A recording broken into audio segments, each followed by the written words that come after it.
C'est-à-dire, c'est quoi réellement cette guerre? Ce qui est agité, comme j'ai dit, l'écran médiatique, là, mettons-le de côté. Regardons concrètement. L'enjeu, c'est quoi d'abord? Parce qu'il faut aussi s'entendre sur cet enjeu dont on ne dit pas. C'est quoi l'enjeu? L'enjeu, c'est quoi? Les bandits terroristes, là? Non. L'enjeu, c'est cet espace. Qui part de quoi? Qui part des champs gaziers de l'Algérie, du gaz, que la France prend pour son chauffage, et qui traverse et qui va de l'autre côté, l'autre extrémité, c'est quoi? C'est le Niger, et c'est les mines d'Areva. Mines d'Areva.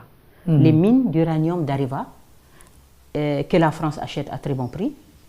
Et 2 ampoules sur 3 en France s'allument et marchent grâce à l'uranium du Niger. Cet espace est sujet aujourd'hui à des convoitises. Ça, c'est indéniable. Aujourd'hui, la Chine est toute puissante, elle arrive.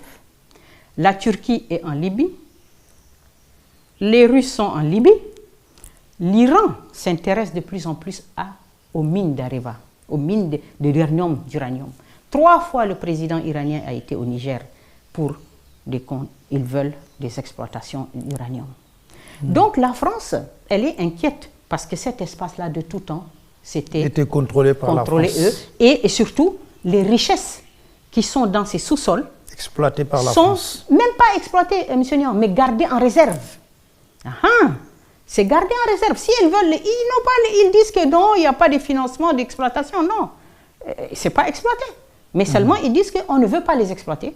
Mais on veut vous empêcher, vous aussi, Africains, de les exploiter. Parce que, sinon, si on vous laisse, les Russes vont venir vous proposer quelque chose, vous allez dire oui. Les Turcs vont vous proposer, les Chinois. Mais si vous sortez tout, nous, on a quoi? Donc, personne ne touche à cette zone. C'est une zone qu'on garde en réserve. Pour pouvoir justifier nos déplacements, il faut bien justifier que le Mali accepte une base militaire chez lui. Il n'en avait pas. Mais donc, il faut augmenter, articuler et présenter de manière dangereuse cette affaire. Idriss Déby. Quand la France lance son opération Sauver Bamako, d'accord? Ils arrivent, ils occupent un espace, le nord du Mali. Mais cet espace est immense, il est grand. Et il a besoin d'hommes qui connaissent un peu ces zones désertiques, qui se meuvent. Ils ont fait des deals avec les Touaregs. Leur cible, ce sont les djihadistes Ansar ad-Din, qui ont une autre vision du monde que la leur. Et donc, il faut les éliminer. Mais les Touaregs disent non, nous on peut faire des deals, on vous laisse, on joue le jeu, mais il n'est pas question qu'on tire une balle contre ces gens. Ils sont tous mélangés, ils ont des liens. Donc les Touaregs disent non, on ne va pas se battre contre Ansar ad-Din. Mais alors il faut trouver quelqu'un d'autre. Soit on se mouille le maillot nous-mêmes, mais les Français auront de la casse, et les peuples français ne vont pas accepter. Et donc la cote de popularité va chuter de nos hommes politiques français. Donc, qu'est-ce qu'on fait? On a besoin d'aide, on a besoin des gens qui connaissent les dégers, des gens qui... Donc on fait appel à Idriss Déby. Ce n'est pas le Mali qui appelle Idriss Déby, c'est la France. C'est très important. C'est peut-être qu'il a l'expérience. Oui, non, mais d'accord. Je suis d'accord. Il n'y a pas de problème. Donc Idriss Déby arrive. Il quitte le Tchad, l'armée tchadienne quitte le Tchad, par le désert elle arrive. Elle arrive dans la zone de Kidal. Et elle s'installe. Elle n'a pas affaire aux autorités maliennes, elle a affaire à l'état-major français. Et donc les gens s'installent. Mais ce qu'on voit tout de suite, c'est quoi?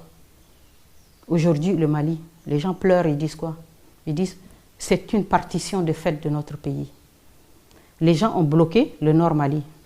Pendant plusieurs années, même le Premier ministre malien ne peut pas aller au Mali. Tous les gens ne peuvent pas aller, les gens ont bloqué. Le Tchad aussi a aidé à bloquer. Donc qu'est-ce qu'il fait Idriss Déby là? Idriss Déby aide dans la mise en place d'une politique de partition du Mali.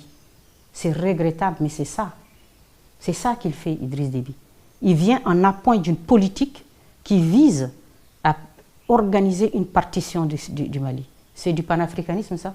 Non, c'est trahir les Maliens.